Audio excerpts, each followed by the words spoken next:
good evening, and welcome. Tonight we're going to be flipping through this book and reading little parts out of it. And it's about Israel.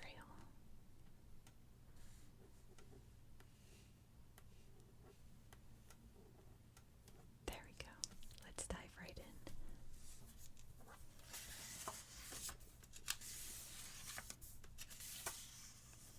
Let's see, we start off with picture of some sort of celebration, looks like, and then we have the gorgeous scenery.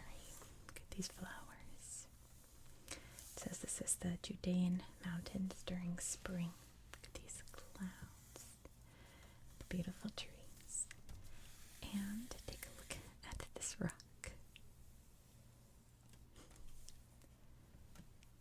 There we go. It says it's Mushroom Rock in the Arava Valley. Very good name for it.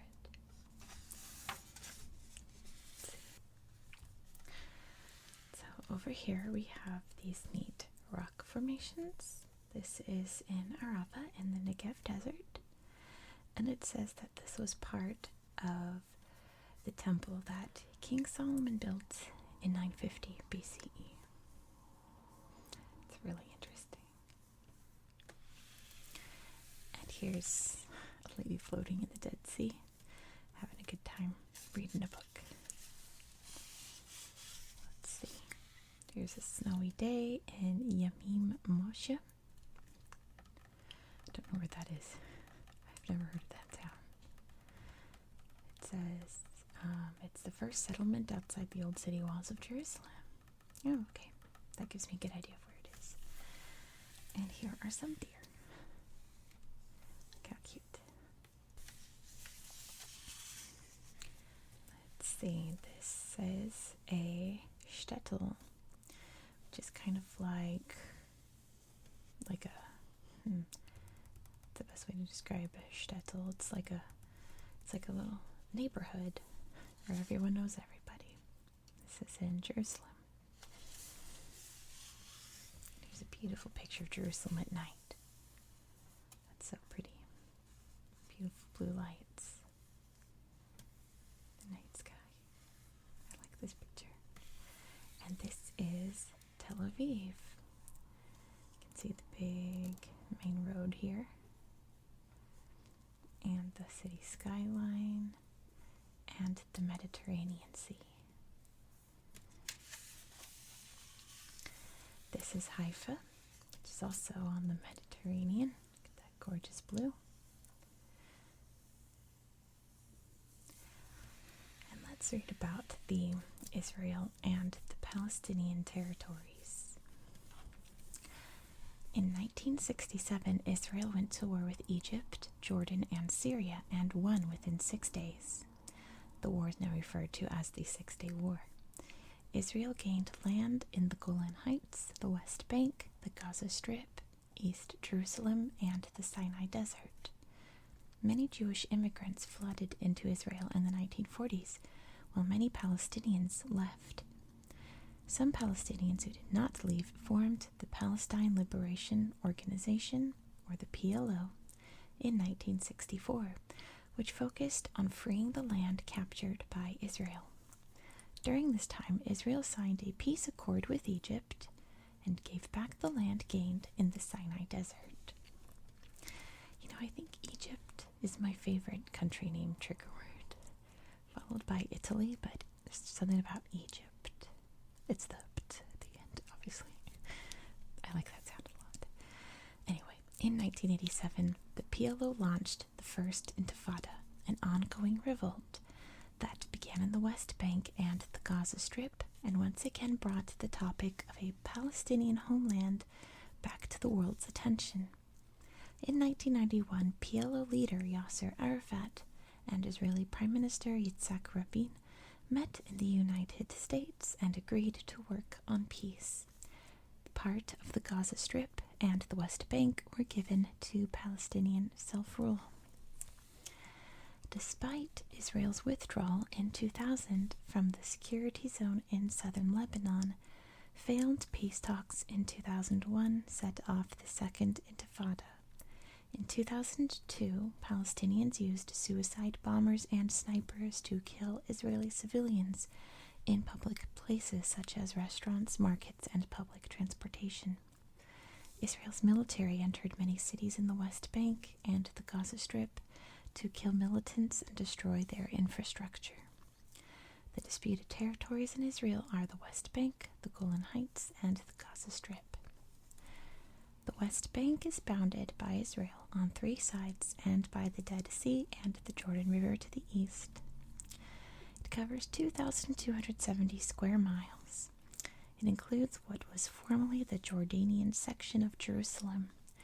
In 1988, King Hussein of Jordan gave up claims to the West Bank so that the Palestinians there could establish an independent state. Golan Heights is located at the point where Israel meets Syria to the southeast of Lebanon. It is a mountainous region of approximately 600 square miles. Israel won this area in the 1967 war and formally placed it under Israeli law, jurisdiction, and administration in 1981. This territory is mainly occupied by Druze Arabs. The Gaza Strip is adjacent to the Sinai Desert. Gaza was occupied by Egypt after the ceasefire in the War of Independence in 1948 and by Israel during the Six-Day War in 1967. In 1994, Israel handed over much of the Gaza Strip and the West Bank town of Jericho to the Palestinians to govern. It's a really sad situation. It makes my heart hurt a lot to think about what goes on in these areas. It's not fair to anybody. I don't have any solutions, so it just is a fact, I suppose. This was the arch I was talking about in yesterday's video, that I could remember what it was called. This is at the Tower of David in the old city of Jerusalem. That's where this arch is from. This big tower. Told you it had something to do with King David. Oh, balcony there. Walkway. Really cool. I like ancient sites. I really like old castles. I kind of like them more than the fancy, pretty Versailles style ones. Let's see what this is. Oh, it's a Crusader fort in Caesarea. Very old town that, was made by the Romans, obviously based on the name. And when the Crusaders came, it became a little fort city. Let's see, this is in Tel Hazor, an important biblical city that King Solomon controlled. Never heard of this city. Don't send me hate, but I've never read the Bible or any major holy text before, so I just kind of do my best with what I know of pronunciations and whatnot, historical events. Anyway, over here. So this, let's see, another biblical city of Shechem, I suppose. It's so tiny, let me see. Oh, I see, okay. It's up there in the hills. Anyway, who's this? Oh, this is Hadrian. Not a good guy for the Jewish people. Let's read a little bit more about what some of his policies did when we read about Masada. You can see is up here on this big rock. The strong will of the Jewish people to retain their freedom and their land goes back to ancient times. In 70 CE, after Jerusalem fell to the Romans, freedom fighters known as the Zealots took refuge in a fortress high up on a mountain known as Masada. A Roman army of 15,000 came to fight this Jewish force of less than 1,000, but it took them almost 2 years to eventually break through Masada's protective wall. Realizing that they were outnumbered and that, at the very best, a life of slavery was all that was in store for them, the Zealots committed suicide rather than be captured. Under the leadership of Eleazar ben Jair, the remaining 960 Jews organized and executed a mass suicide to ensure a hollow Roman victory. Masada underwent extensive archaeological digs in the 1960s, although it was identified more than a century before by two American scientists. Bones unearthed at the site went through radiocarbon dating tests, which determined that the skeletons are probably those of the Jewish rebels who killed themselves rather than surrender to the Romans. Thinking now about how I'm actually really close to 1,000 subscribers, which means my channel could be monetized, which means I have to reword some of these phrases because YouTube won't like those. That's okay because I don't like those words either. I don't really like to say them. I'm fine with censoring myself a little if it means I don't have to say words I don't like. These are ballistic balls at Apollonia Arsuf Crusader city. Balls were used against the Mamluks who attacked the city in 1265. These were rocks to hurl and throw at their enemies. And look at this tree. This is another Crusader Fortress in Caesarea. That's a nice shot of a big tree here. A little gray tree with no leaves on it against this beautiful blue sky. This ancient old fortress.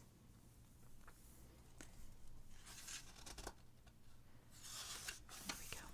Let's see who's this. This is Chaim Weizmann, first president of Israel.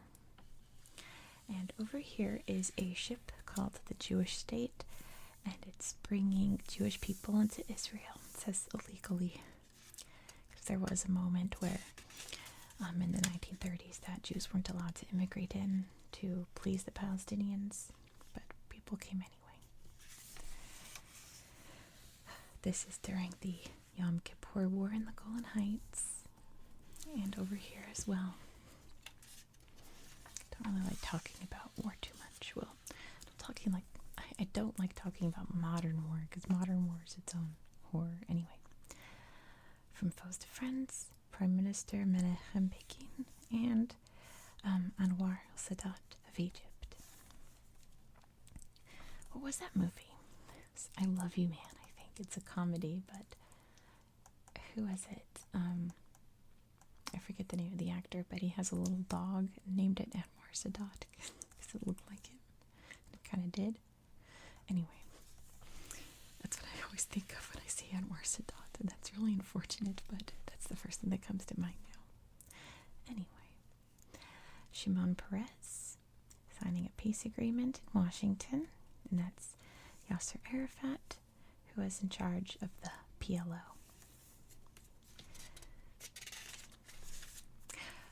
Weird fact, have I mentioned this before on my channel about Bill Clinton? My grandparents lived in the town where he grew up, and my grandma said that he used to steal vegetables out of her yard with like his rowdy friends when he was like 8 years old, and she'd always call him Billy because that's how she knew him when he was a little kid. Isn't that weird? I don't think I've told that story. Oh, sorry about the booming in the background. There's another party going on. I told the story about my other grandma, my maternal grandma, who worked with Ronald Reagan. Her first job was being his secretary. Isn't that... Didn't realize my grandmothers both had presidential connections until just now. Interesting. Anyway, enough of that tangent. Check out this big menorah. Let's see, we have 1, 2, 3, 4, 5, 6, 7. There's a big menorah. This is that photo I mentioned in the last video that all the history books I got has this photo in it. I checked out one other book about Israel that I'm not using in my series, and it also had this photo of when Israel was officially declared as a Jewish state, a country called Israel. And up here, this is Theodore This is Theodor Herzl, who first penned the idea of a Jewish state. So they're honoring him up there. This is the exterior of the Knesset building and the interior of the Knesset building. Very beautiful architecture. My cat is snoring in the background, if you can hear that. He always finds a way to ruin everything. Some policemen on horseback going clop, clop, clop, clop, clop, clop, clop, clop, clop, clop, clop. The seat of the chief rabbinate of Israel. I hope that's how you say that. The chief rabbi of Israel works in here. This is the Tel Aviv City Hall. It's very, very big, but it is a very important city. It's a big city hall. And I'm not going to read this book about major parties because that's kind of boring. Even though this is supposed to lull you to sleep. I don't want to bore you to sleep. Let's see, this is a cement factory, which doesn't sound very thrilling, but the caption over here says, I'll let you see. It says, cement manufacturing has been part of the Zionist dream ever since Theodor Herzl wrote about building a cement plant in his book in 1902. That's pretty cool. That's like his dream. You know, if you have a dream, if your dream is a cement factory, go for it. Anyway, we've got a big building here. This is in Tel Aviv. Look how blue the sky is here against this white building.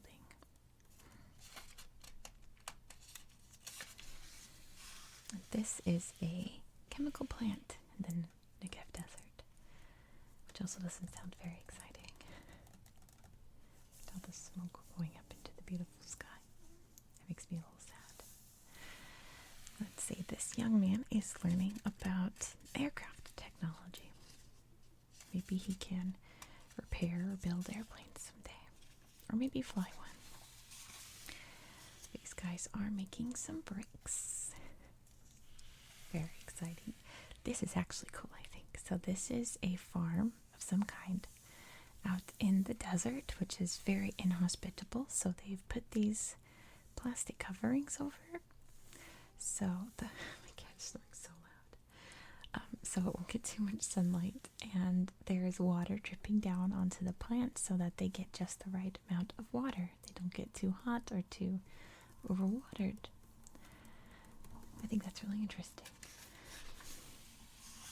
This is kind of sad. This is a test chemical weapon, like safety bubble, I suppose, in case of a chemical attack. You can safely go in here and not be affected by it. It's a little sad that needs to be invented in this day and age, but that's the situation. And this guy is fishing out in the water. Ooh, this is so pretty. The sky is so blue in these pictures, isn't it lovely? This is in the Golan Heights. See by all the big rocks there. Oh, here's about the farming I was just telling you all about. Let's read about it. In the early 1900s, when the Zionist movement was starting, Jewish settlers encountered a poverty-stricken land of sand dunes and swamps. Their first order of business was to prepare the land for settlement and fully utilize whatever natural resources they could find. This remains a priority for Israel, right in the middle of the Negev Desert, where the temperature can exceed 120 degrees Fahrenheit, and there is an annual rainfall of less than an inch. More than 250 agricultural settlements thrive. Israel has revolutionized its management of land and water resources in desert environments. What makes this feat so great is that the crops are not only irrigated using underground water, but also salt water. This is possible through the process of desalination to remove salt from salt water. However, because desalination was very costly, the developers of the Negev settlement cultivated plants that did not soak up salt. took scientists 6 years of experimentation to strike a correct balance of water nutrients, salt, and sun. The process, known as brackish water agriculture, has made great strides. It has perfected the Negev tomato, which is quite popular in Europe because of its rich taste and ability to stay fresh for about a month. In addition, brackish water agriculture has enabled Israel to export approximately 50% of its annual harvest. The amount of cotton produced in Israel now surpasses that produced in Egypt and in the states of California and Arizona in the United States. Peanut production in Israel is more than 4 times that in the U.S. states of Georgia and West Virginia. It is hoped that in a few years the Negev will be the main producer of winter vegetables for Europe. Oh, how gorgeous. So green. It says this is in the Mount Tabor. I believe, is it Tabor or Tabor? I think it's Tabor. Feel free to correct me in the comments. Always welcome corrections, especially in pronunciation. I'm researching, well, I research like multiple countries at once. Right now I'm doing the next 2 that we're going to look at, so sometimes I get words mixed up. And sometimes I don't have time to look up how to pronounce every little thing, so please feel free to correct me in the comments. My cat's having the loudest dream right now. Anyway, dry land being farmed in the West Bank, it says.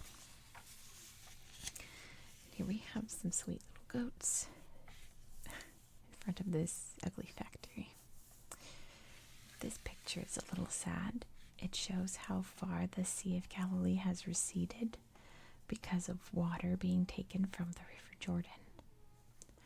You can see there's the little like lifeguard station, I suppose, and the water used to be right here. Now it's way back there.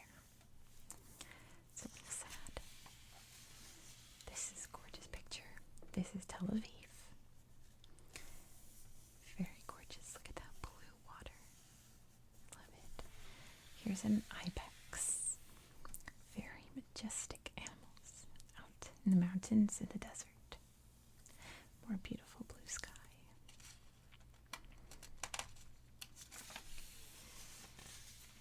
This is I guess like a human chain to bring awareness to how much water is being taken out of the Sea of Galilee, which is very good. Water conservation is very important.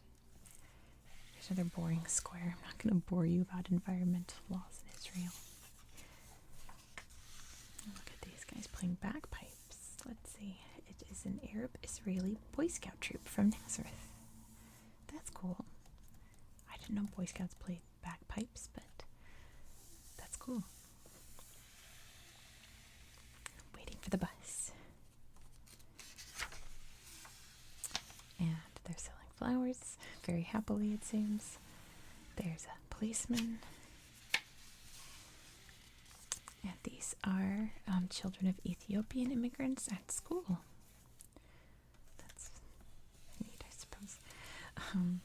A fruit seller. He's got grapefruits. He's got pomegranates.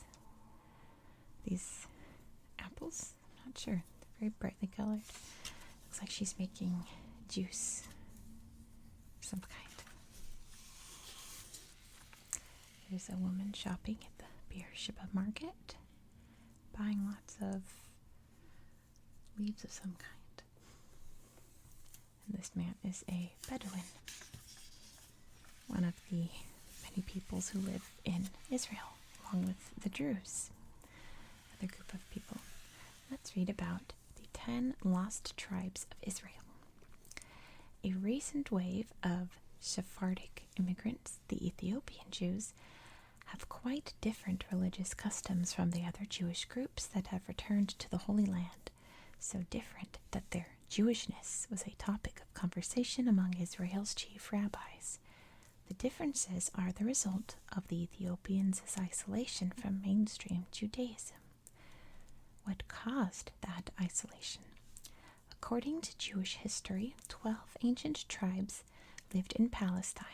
After years of fighting among themselves, The land was divided into the Kingdom of Israel in the north, where 10 tribes lived, and the Kingdom of Judah in the south, home to the remaining 2 tribes. In 722 BCE, the Kingdom of Israel was conquered by the Assyrians, and its inhabitants exiled to Halah and Habor by the river Gazan, and in the cities of Medes. These 10 tribes were never seen again, and they are known as the 10 lost tribes of Israel. Biblical prophets Isaiah, Jeremiah, and Ezekiel promised that the lost tribes would eventually be reunited with the rest of the nation, and this has kept the memory and search for the tribes alive. Thus, many think that the return of the Ethiopian Jews to Israel is a 10% fulfillment of that prophecy. Throughout history, attempts have been made to explain how the 10 tribes disappeared and to discover them. An 1871 book even presented 47 proofs that the British were part of the 10 lost tribes. The search goes on. For the last 3 decades, an organization called Amishav has been dedicated to finding lost Jews from around the world. The group's mission is to return these people to the land, for according to biblical prophecy, the Messiah will come only after the 12 tribes return to Israel. However, there are skeptics who dismiss the 10 lost tribes as nothing but legend, as there is no conclusive evidence to prove their existence. This is a shopping mall. Let's see. Yep, shopping mall. And here are some apartment housing. All the balconies there. Big, tall apartment buildings. Oh, the cat just woke up. I can stop snoring now. Yay. This is a kibbutznik, or someone that works and lives in the kibbutz, and they're making fish feed. That's neat. These kids are going off to school. We got 1, 2, 3, 4, 5 little kids going off to school. And here is a big classroom working hard. Some soldiers relaxing. And these are Cassie and father and his children. Here's a happy bride and groom. And babies are dressed up for Palm Sunday, which weirdly enough is today that I'm recording this. Today's Palm Sunday.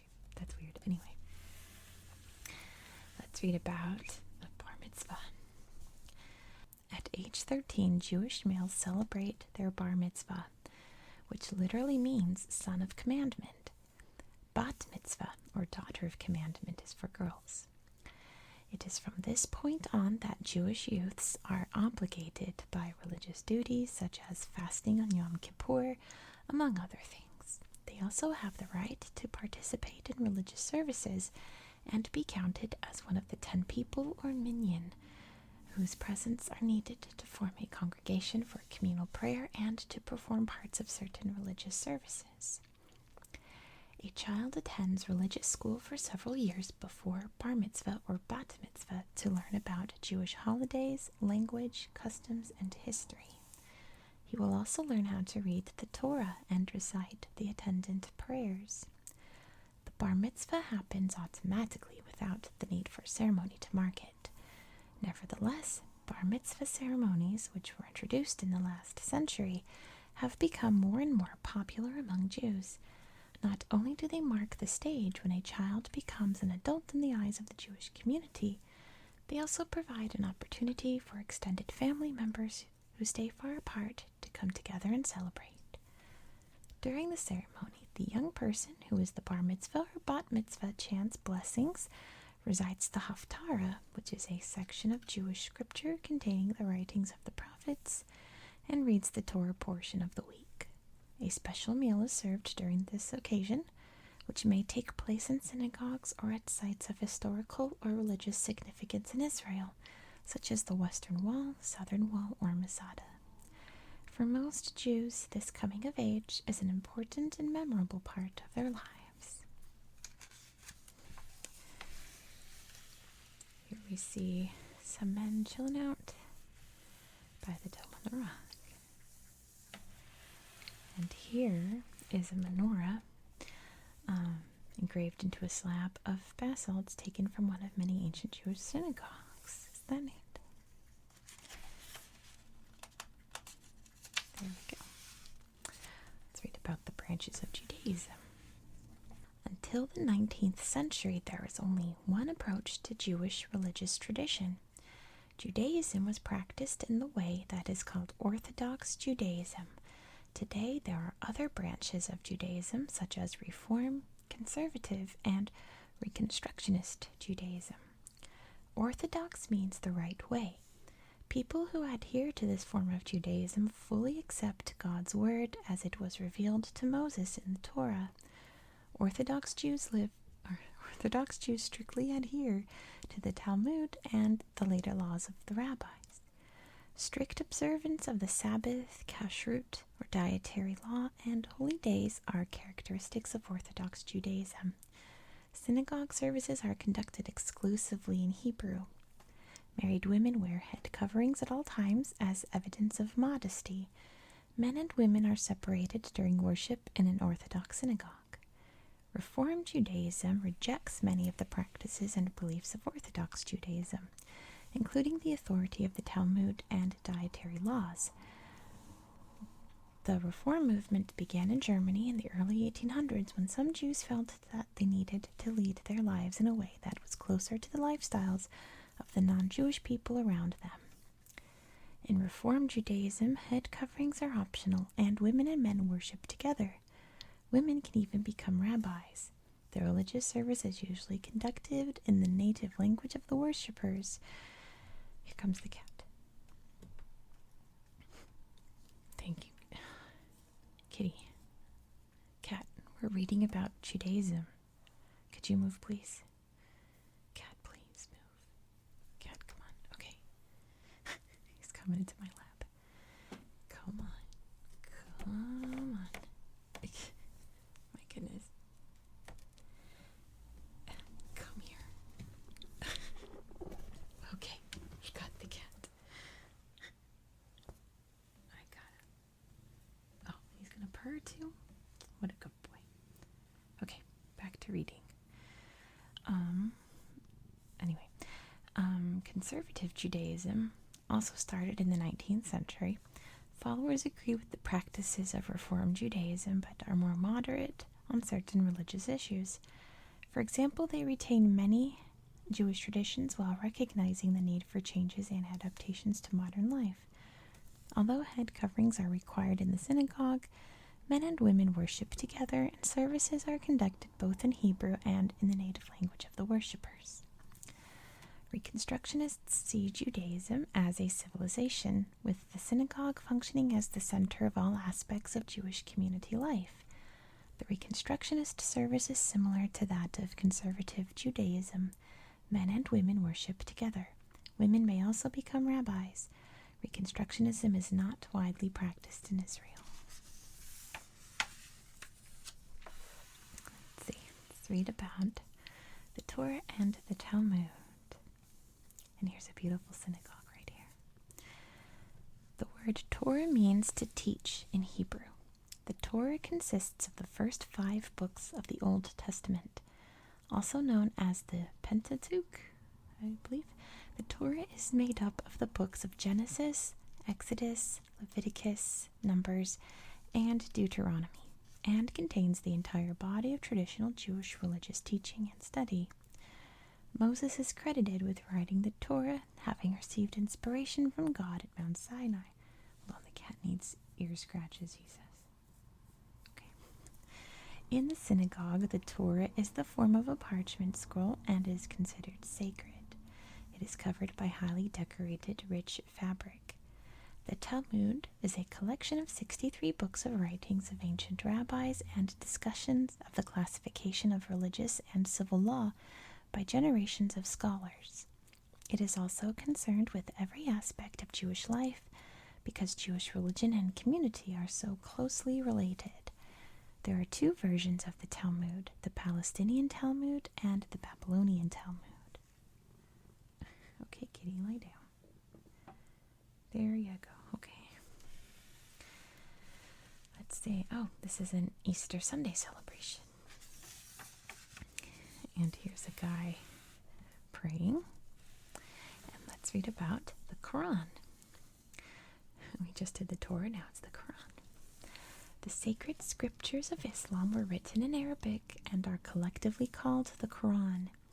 It contains 114 chapters called surah that serve as a guide on a wide range of issues, from various aspects of life to the universe and its creator.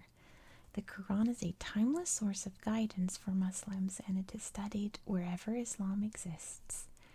It is believed that the first official edition of the Quran appeared around CE 650. A copy was sent to each mosque in the capital cities of the Islamic world. As an ancient sacred scripture, the Quran is highly symbolic.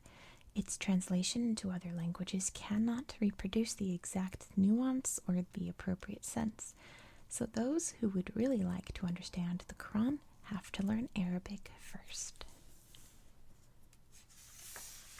Oh, let's read about the Dead Sea Scrolls. This is really fascinating to me.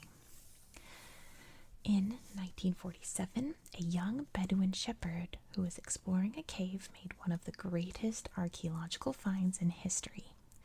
In this cave, in the cliffs overlooking the Dead Sea, he found a set of parchment and papyrus scrolls containing religious writings that had been preserved in earthenware jars for more than 2,000 years.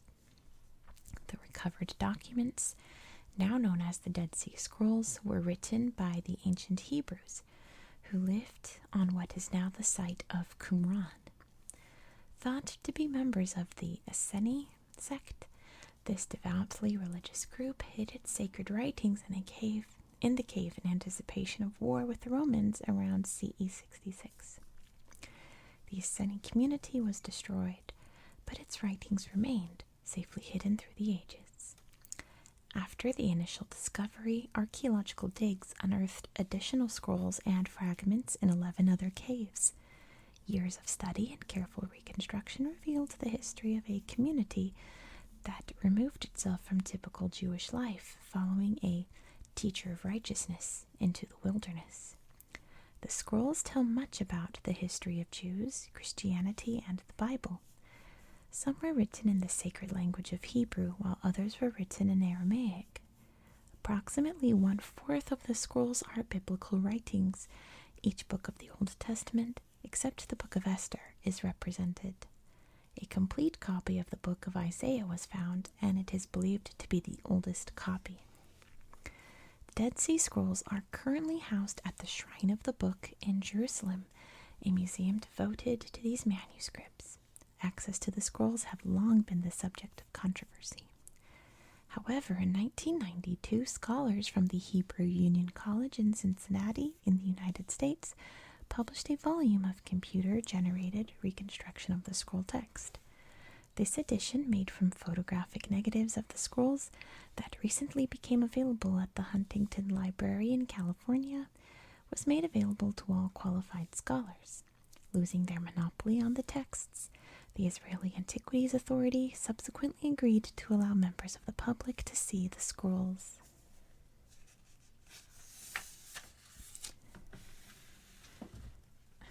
There's my cat jumping off my lap. This guy's reading the Torah very carefully.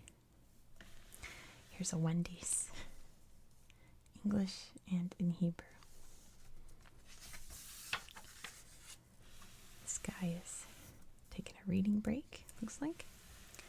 Let's read about the Hebrew alphabet.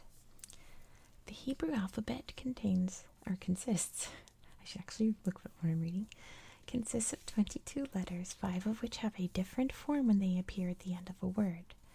It is quite different from the English alphabet, for it has no capital letters or vowels.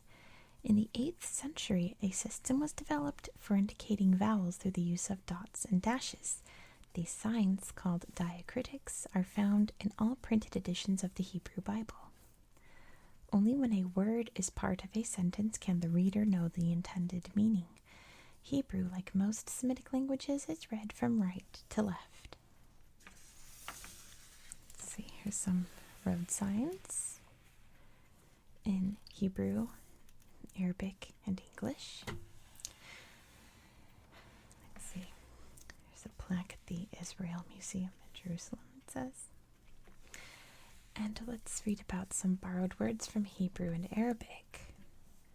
Let's see, they are amen, algebra, camel, almanac, behemoth, cotton, gauze, elixir, hallelujah, giraffe, lemon, harem, rabbi, mosque, Sabbath, mattress, sack, sofa, Satan, and tariff.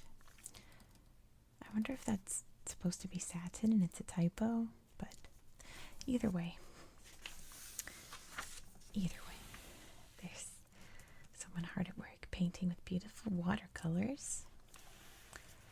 Some ancient pots found at an archaeological site. I wonder if it says where. Until Kadesh Barnea in the Negev Desert. It was a frontier fort for part of King Solomon's kingdom. The Jerusalem Theater, very beautiful architecture.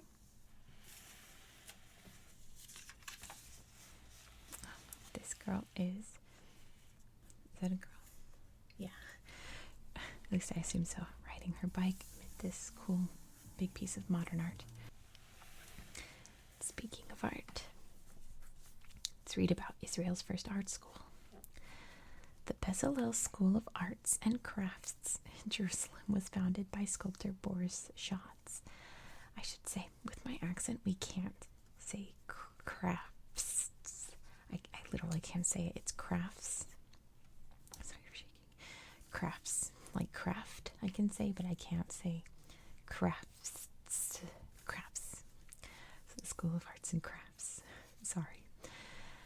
His aim was to foster a connection between the Jewish people and handwork. Schatz's goal was not to promote and present the art of the Israelis, but to encourage the creation of original art. The Bezalel School struggled financially in its early years, and in 1928 lost the struggle. It remained shut until 1935 when painter Joseph Budko, along with European artists and teachers who emigrated to Israel, reopened the school. The school has offered programs in all areas of arts and craft, and Israel's most respected artists have attended the institution. Teachers from all over the world are among the faculty at the school, which in the late 1960s attained the status of Academy of Arts and Design. It is now considered the supreme arts institution in Israel. Some artists at the Arts and Crafts Fair. Let's read about the Imbal Dance Theater. The Imbal Dance Theater celebrates traditions of the Yemenite Jews who were isolated from mainstream Judaism for 2,000 years. The music and dance forms that the Yemenite Jews brought to their new home are reminders of ancient religious rituals and ceremonies. Yemenite music and storytelling accompany the traditional dance movements, which include rhythmic walking, exciting head and body movements, and captivating hand gestures. This is the Fire and Water sculpture in Tel Aviv. Beautiful blue water. Out kayaking. And people are having a nice picnic. Looks pretty. They got McDonald's. There's some kids playing out in this cool jungle gym at Typhoon Action Park. And these people are out hiking. This must be the recreation chapter, isn't it? Look. So the Maccabiah Games. I assume that's how you say it. I know my video tomorrow I already recorded before, and I think I say it way wrong, but I know Maccabee. So Maccabiah Games, I believe. Please correct me in the comments if I'm wrong. I do want to know. But anyway, in 2001, Israel again hosted the Maccabiah Games, an Olympic-style sporting event for Jewish athletes from around the world. The goal of the Games is to bring Jews together in the Holy Land and to promote physical excellence and well-being. Joseph Yakutelli founded the Maccabiah Games in 1932. In the first games, approximately 500 athletes from 23 countries participated, and many later remained in Palestine to become citizens. For the second Maccabiah Games in 1935, nearly 2,000 athletes came. However, the third games did not take place until 1950, first postponed because of World War II and later due to the establishment of the State of Israel. Today, the Maccabiah Games are held in Israel every 4 years. Events include table tennis, basketball, volleyball, track and field, tennis, boxing, soccer, swimming, water polo, gymnastics, fencing, and wrestling. Like the Olympics, the Maccabiah Games have dramatic and moving opening and closing ceremonies, which are attended by top Israeli officials. Let's see, a beautiful hot air balloon. Oh, this is at the International Hot Air Balloon Competition near the Dead Sea. This is an Independence Day celebration. I'm going to skip the lunar calendar. To be honest, I'm getting sleepy listening to my voice. This guy's blowing the shofar.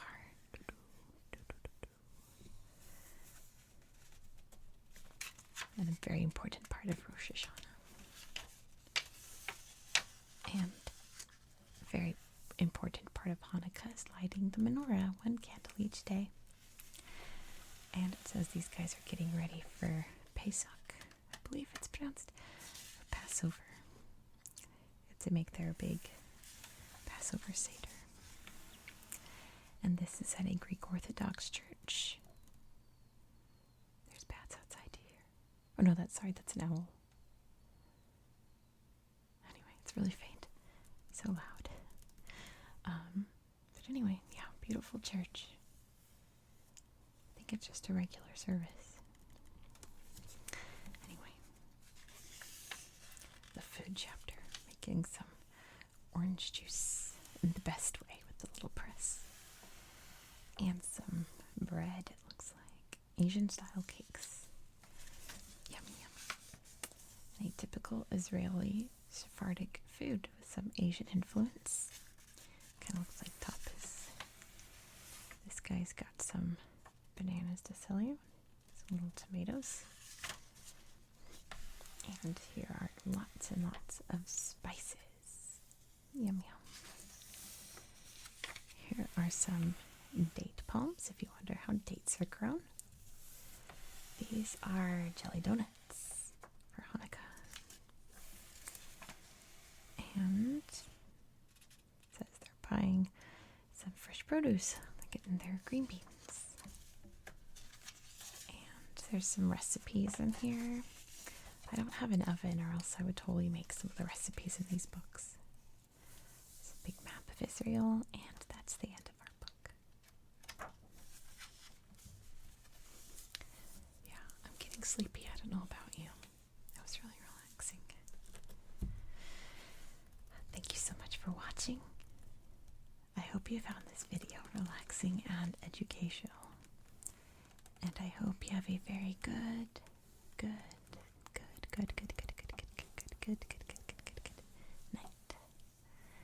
night. Good night.